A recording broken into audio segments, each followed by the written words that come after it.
presented by Ganesha Films Studio. Bhola बाबा बाबा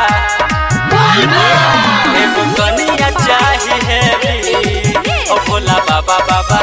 भोला बाबा बाबा ओ भोला बाबा बाबा एगो कनिया चाहिए हो भोला बाबा बाबा हो भोला बाबा बाबा एगो कनिया चाहिए हो भोला बाबा बाबा हो भोला बाबा बाबा रखत जे हमर ख्याल हो छहतु महाकाल हो उहे रहते हमरा मन के दे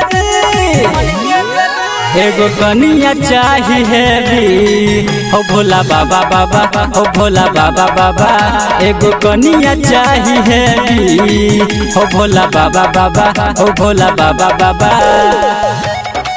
हो भोला बाबा बाबा हो भोला बाबा बाबा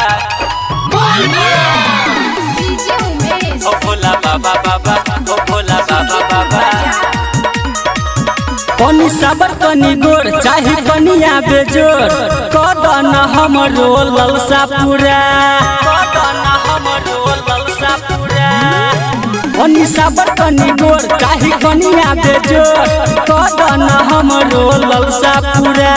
सपना के कदन पूरा हो लके एलियो धतूरा हो कनी करह कृपा भोला दानी एगो कनिया चाहिए हो भोला बाबा बाबा हो भोला बाबा बाबा एगो कनिया चाहिए हो भोला बाबा बाबा हो भोला बाबा बाबा हो भोला बाबा बाबा हो भोला बाबा बाबा हो भोला बाबा बाबा हो भोला बाबा बाबा कनी लहर ध्यान बाबा छी परेशान सब पर चले छ तोहर मर्जी बाबा सब पर चले छ तोहर मर्जी बाबा कनी लहर ध्यान बाबा छी परेशान सब पर चले छ तोहर मर्जी बाबा हम हुची तोरे त चेला हो रह छी हम अकेला हो पर मोर भूपता पे एक बेर फेर नजर